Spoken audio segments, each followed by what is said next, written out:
Do you see that Donald Trump finally dropped to #2 in the GOP? Yeah, Ben Carson is the new #1. He probably allegedly didn't get mugged in a Popeyes once. Donald Trump is an idiot, but he's almost an idiot savant to the point where he has somehow blundered his way into being a businessman after so many bankruptcies. He's like the Mr. Magoo of businessmen, where it'd be really scary all the time, but at least you'd know his luck is at like level 10, so he's probably gonna get us through this. Yeah. Remember Back to the Future 2 when they went to the evil Biff Tannen future? I've always kind of wondered what that would be like, and I think Donald Trump's pretty close to that.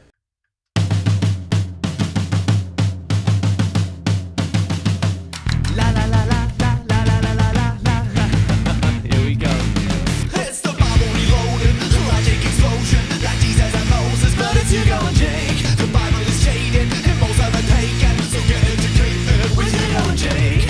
Pull up you and stop what you're doing, it's Bible reloaded time. They call it debated, the theists will hate it, I'm talking to taken, but it's Hugo and Jake. So on with the show then, it's not getting coded, it's the Bible reloaded with Hugo and Jake, with Hugo and Jake. Hello everyone, I'm Hugo. And I am Jake. And this is the Bible Reloaded, and we're back yet again to read the Bible. And I sounded more triumphant. Therefore, I am your favorite. I think you said that last time, too, on the Bible studies. You have an air of superiority to you. Then it's true. I doubled down. I don't remember that, but it must be true. I guess so. Am I just a fucking loser? Am I, like, here just for you? And I'm just like a stepping stool that you stand upon to claim victory? You're a real sturdy stepping stool, though. Oh, okay, that's good. Like, do I have 3 legs or 4? You have 4, and you have little crossbars in between, like that they were doweled in. Like if you took one piece apart, it'd all fall over. Right now, you're structurally sound, though, so I'll keep stepping on you. I'm real sturdy till I'm not. Yeah. So anyway, Atheist Bible Study. Here we go. We are in 2 Kings. 2 Kings we've found to be complete shit, though. If you remember last time, we had that Quentin Tarantino Revenge Quest style stuff. Really cool story. Fun. That was a good Very good stuff for us to do.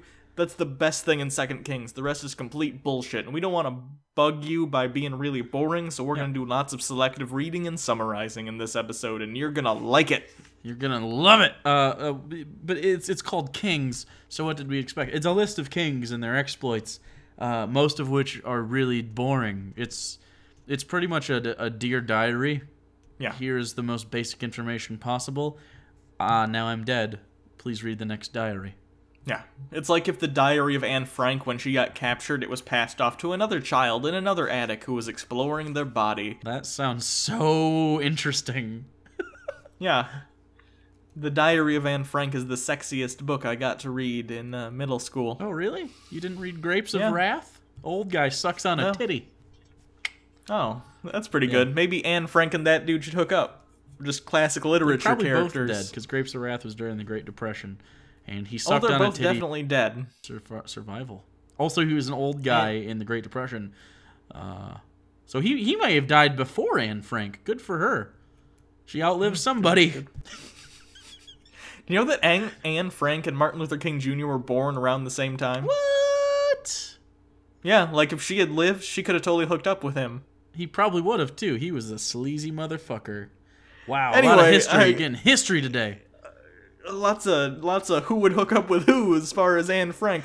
Honestly, when I'm thinking about, like, am I a decent person, I have to consider how often I think about the sex life of Anne Frank. It's enough. And I realize, to make you know what, I might be a piece of garbage, but I'm alive, and here I am, and I'm going to share it with the world, and that's my goal, I guess. But anyway, today we're going to go ahead and begin kind of in 2 Kings chapter 11, but I'm just going to summarize what happens because it's boring bullshit. I'll make it good for you, though. Don't you worry, baby. I got you. Just like Anne Frank. Anne Frank would never have grown up to be sexy, but I'll tell you this much, she'd be a sturdy 4.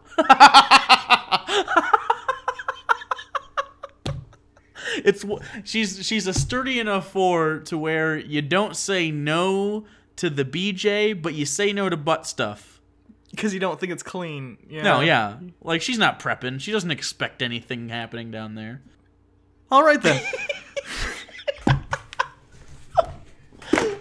This is such bullshit. Just keep it going. Keep it rolling. We'll roll it down Bullshit Mountain. Yeah. We'll make a bullshit boulder. So what happens in Chapter 11 is, after the events of this Tarantino revenge quest in which the new king killed everyone, the mother of one of the people who was killed, she comes into power because her son died.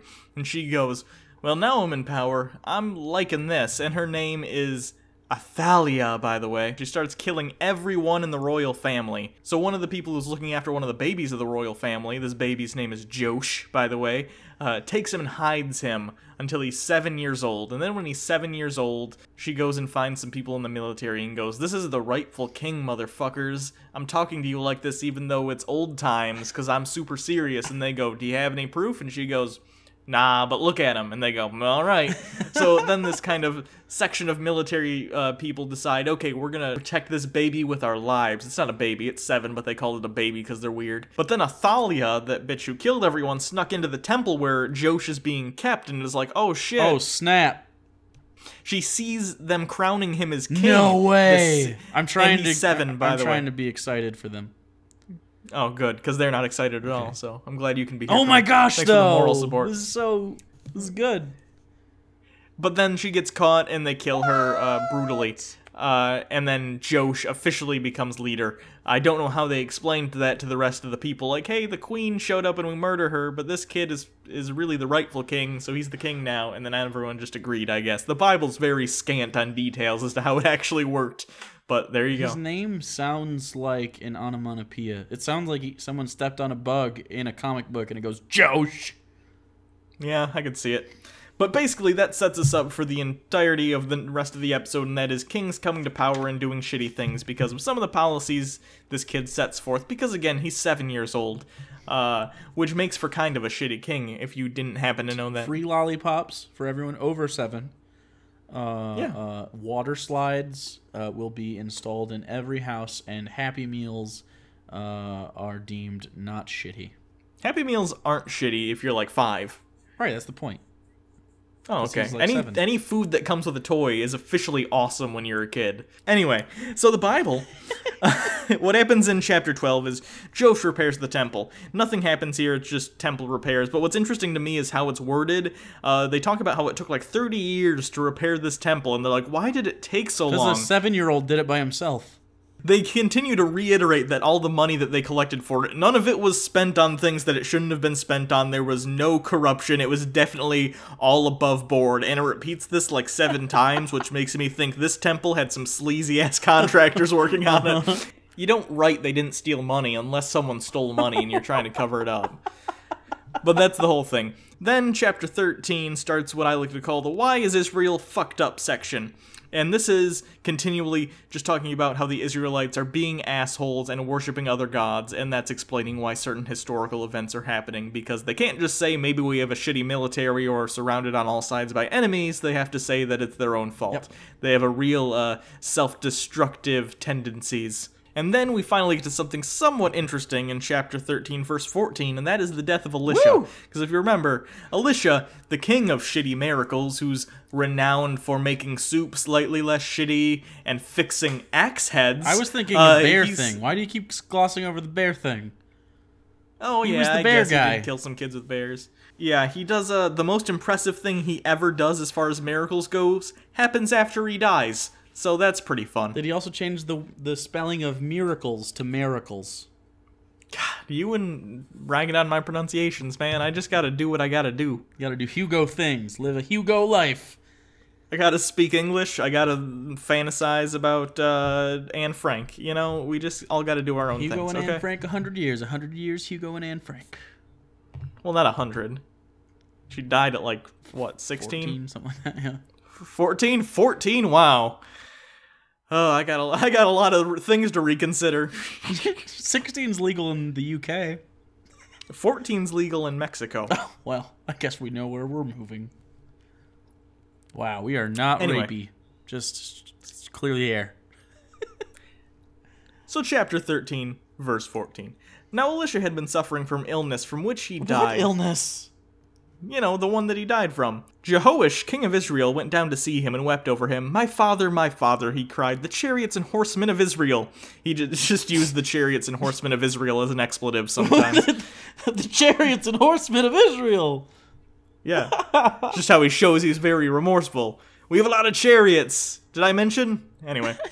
Elisha said, get a bow and some arrows. See, I thought he died, but apparently he's talking again. Well, so I think whatever. maybe this is like foreshadowing. He will die. He will die. But he's still talking. Okay. I guess. I don't know. Maybe it's a force ghost. Maybe. I hope it's a force ghost.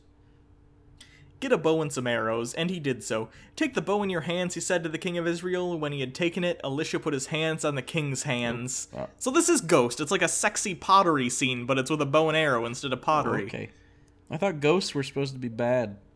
No, this is a good sexy ghost. Ooh. This is a Patrick Swayze pre-cancer ghost. This is the kind of ghost Anne Frank would be. Yeah. Anne Frank makes real sexy pottery. Just her and Patrick Swayze and his cancer. They just have lots of sexy pottery time. Steve Jobs watches sometimes. He also died of cancer, but that was his own fault, so it's okay. He just watches from the corner. My fantasies are getting real convoluted. I really need to get off the internet sometime.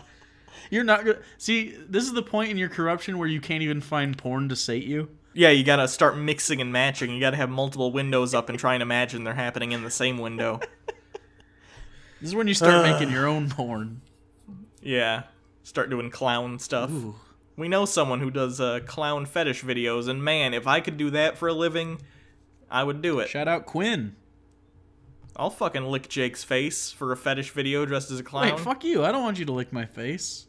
Wait, how much do they pay us? Probably more than you would expect. All right. But less than you would hope. You can lick my face, but I get to lick your face back. Okay. Open the east window, said Elisha. And he opened it. Shoot, Elisha said, and he shot. The Lord's arrow. Shoot your shot. Just saying. Sex ghost. The Lord's arrow of victory. The arrow of victory over Aram. There's no way this isn't a fucking porn. The Lord's arrow of victory? That's my new penis nickname. That's the old-timey version of his throbbing member. Yeah. Oh, jeez. Oh, jeez. Elisha declared, you will completely destroy the Arameans at Ephek. Read, you will completely destroy my ass. Yeah, it's a metaphor. It's a metaphor. The Bible is all sex metaphors, clearly. Then he said, take the arrows, and the king took them. Elisha told him, strike the ground. He struck it 3 times and stopped. The man of God was angry with him and said, you should have struck the ground 5 or 6 times. Then you would have defeated Aram, completely destroyed it, but now you will defeat it only 3 times. You should have done it like 5, maybe 6 times. I don't know. Force ghost stuff is really, it's ambiguous. So basically, he told him to hit the ground. He only hit it 3 times, and then he said, whoops, you should have hit it more times, even though I didn't specify how many times you should hit it. This is so... Bible magic is weird. It's a good thing the Bible wasn't written later, because can you imagine Harry Potter if the magic logic was this loose? It wouldn't make any fucking sense. Elisha died and was buried. Now here comes the good part. It doesn't say that in the Bible, but it should say right there. Now don't worry, here comes the good part. Now Moabite raiders used to enter the country every spring.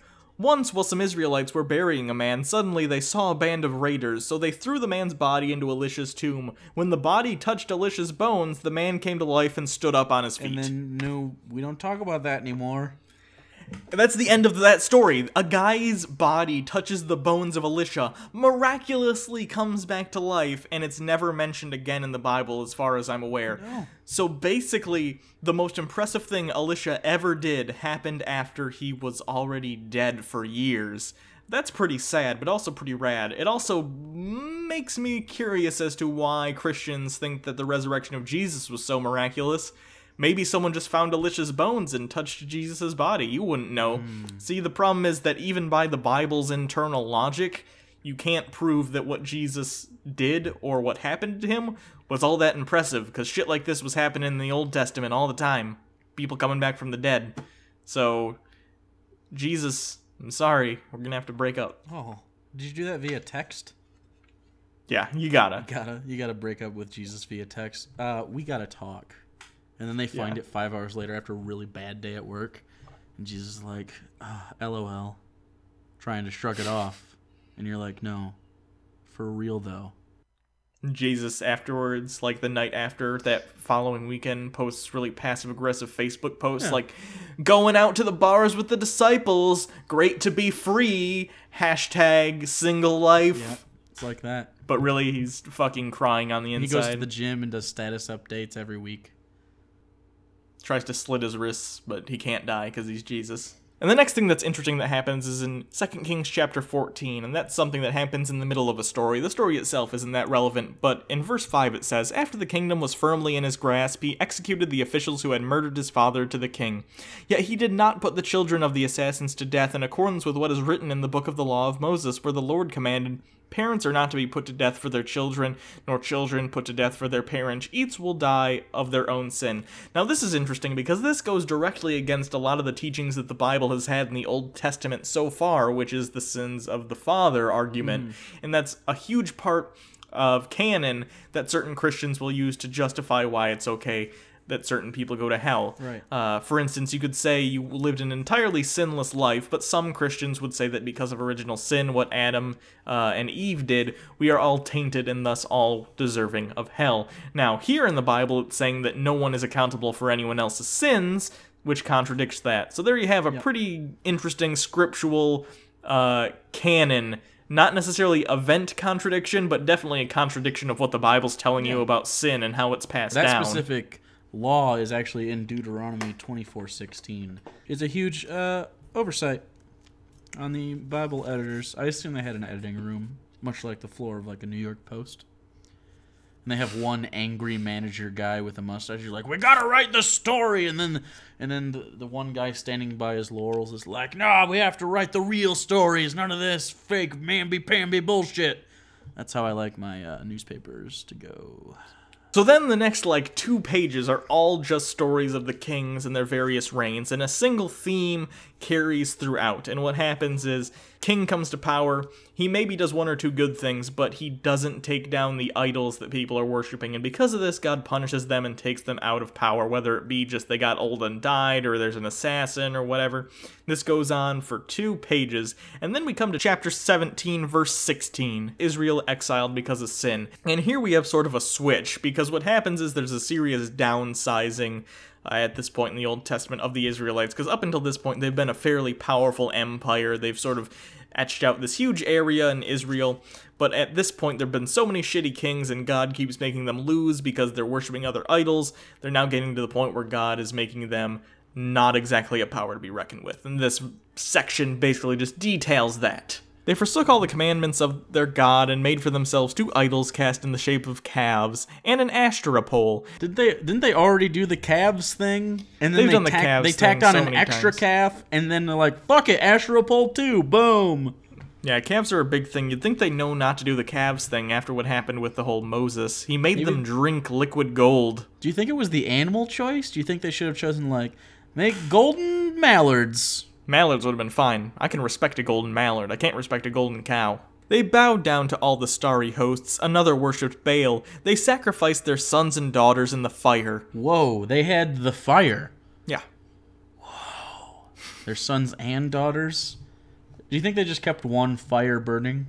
Yeah, that was the kid fire. In case, your kid was just being kind of an asshole. That's what we're missing nowadays. When your shitty kid's walking through Walmart crying about how you won't buy him pizza or ice cream or something. If we just had a fire in the back of the store where you could throw the shitty kids, world would be a better place. Walmart is the worst. Do you know how long it took me to flag someone down today so I could get an entertainment center for my brand new television? 35 minutes. 35 minutes to get one Walmart employee to help me. Fuck you, Walmart, and all of the people that wear sweatpants inside of you. They practiced divination and sought omens and sold themselves to do evil in the eyes of the Lord, arousing his anger. Ooh, more euphemisms. I know, I think they aroused more than his anger, selling themselves to do evil. If that isn't sexy, I don't know what is. In fairness, I thought Anne Frank was sexy. I'm really starting to question, my whole moral center at this point. I think I might need to, see someone. There's no moral center to you. So the Lord was very angry with Israel and removed them from his presence. Only the tribe of Judah was left, and even Judah did not keep the commandments of the Lord their God. They followed the practices Israel had introduced. Therefore, the Lord rejected all the people of Israel, He afflicted them and gave them into the hands of the plunderers until he thrust them from his presence. When he tore Israel away from the house of David, they made Jeroboam, son of Nebat, their king. Jeroboam enticed Israel away from the following of the Lord and caused them to commit great sin. Ooh, how do you think he enticed them? Do you think he shook his boobies at them? Probably. Real sexy. Almost nipple, but not enough nipple. The Israelites persisted in all the sins of Jeroboam and did not turn away from them until the Lord removed them from his presence, as he had warned them, all his servants and the prophets. So the people of Israel were taken from their homeland and exiled into Assyria, and they are still there. Lies.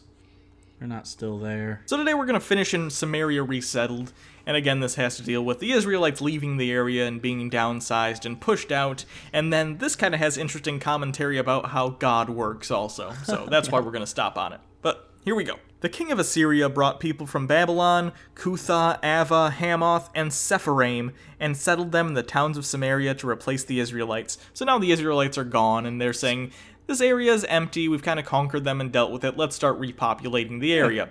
Makes sense. It's a good area. Nice area. It's got a lot of feng shui. They took over Samaria and lived in its towns. When they first lived there, they did not worship the Lord, so he sent lions among them and they killed some of the people. Lions. So like jungle cats. Which is interesting to me, this whole section, as we'll cover. It kind of goes to show that according to the people who wrote this, at least, it seems like Yahweh has a designated bordered area, and if you enter it, you are now obligated to serve him. Because he wasn't really screwing with people outside of his area before, you know what I mean? It's not like he was going to China and being like, worship me, assholes. It was, if people come into his area, which is Israel, this area, then they have to worship him. If you're outside of it, whatever. Since Noah, he hasn't had a global impact. He's only had this small area. It was reported to the king of Assyria, the people you deported and resettled in the areas of Samaria do not know what the God of that country requires. He has sent lions amongst them, which are killing them off because of the people do not know what he requires.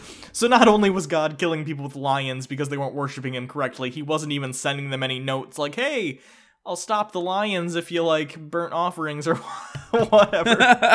I think he's just happy to be able to kill things with lions again. He hasn't been able to use those in a while. Then the king of Assyria gave them this order, have one of the priests you took captive from Samaria go back to live there and teach the people what the God of the land requires. So one of the priests who had been exiled from Samaria came to live in Bethel and taught them how to worship the Lord.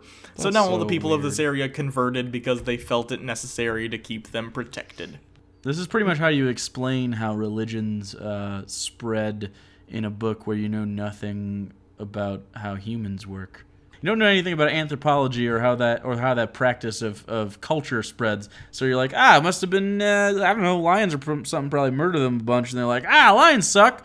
Should we do something else? Should we talk to this guy? He thinks to know how not to lion.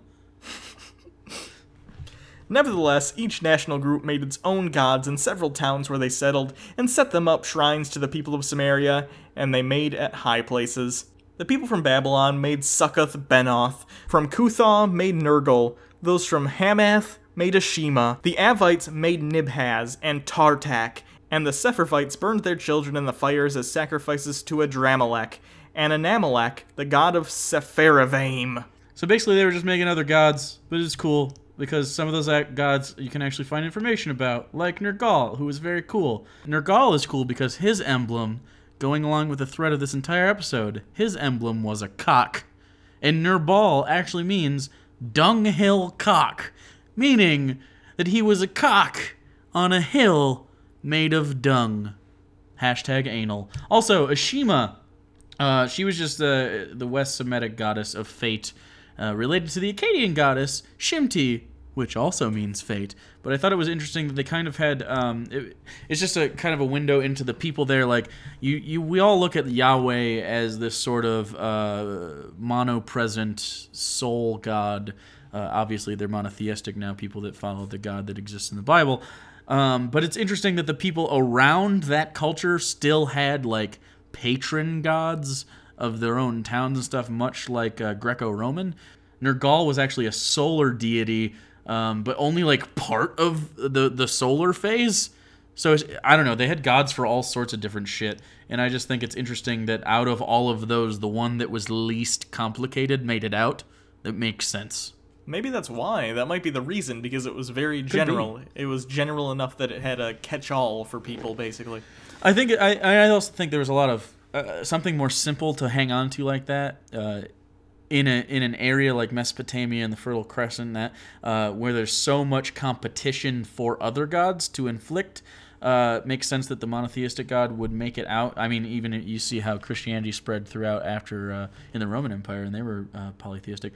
But if you look at like India, they have mountain borders, and it's a very isolated part of the. So polytheism spread pretty easily, and didn't have a very basic faith to fight with. So that's cool. So that's interesting. Anthropology for the win. Jake is really smart. You're welcome.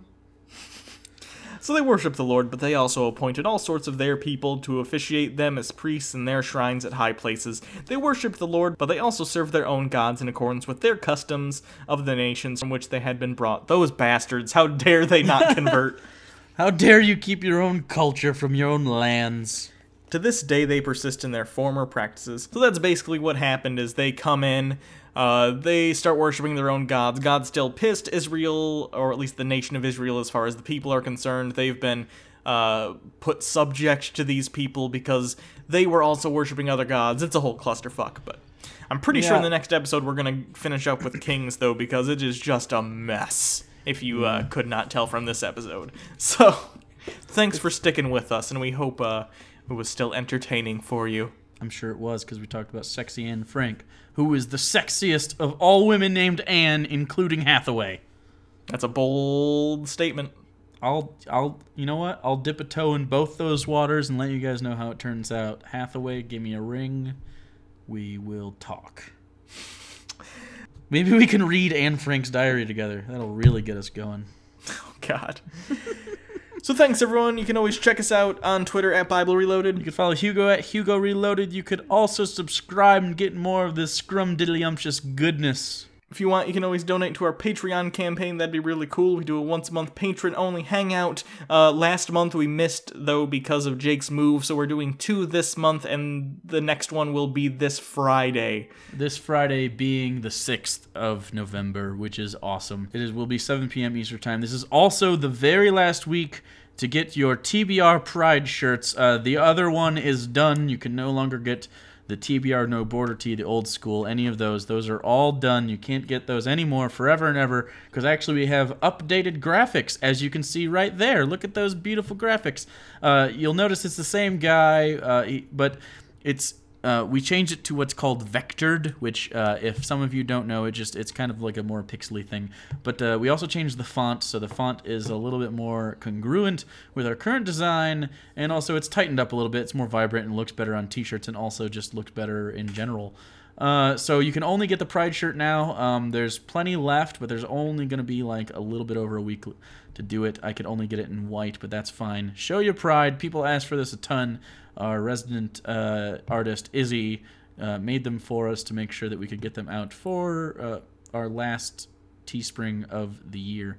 Next year, we will be offering none of these. This is the only time. It's limited. So, check those out while you have a chance, and I think that's it. So until next time, I'm Hugo. And I am Jake. And this has been the Bible Reloaded, and next time I start my own diary, and I hide in an attic, in the hopes that Ghost Anne Frank will find me. You know that scene in Ghostbusters with Dan Aykroyd where a ghost gives him a blowjob? Is that Anne Frank? No. Is she she's DTF? too old. She's too old to be Anne Frank. Maybe you age while being Ghost. That'd be... Well, then you're gonna get... Imagine a World War II survivor woman. That's what Anne Frank would look like. I mean, you don't pass up a BJ from any ghost, let alone Ghost Anne Frank. Best case scenario, we get old, weathered, hard to the sea, Titanic old lady Anne Frank. Worst case scenario, pile of ash. Anyway. That's it. See ya. Stupid.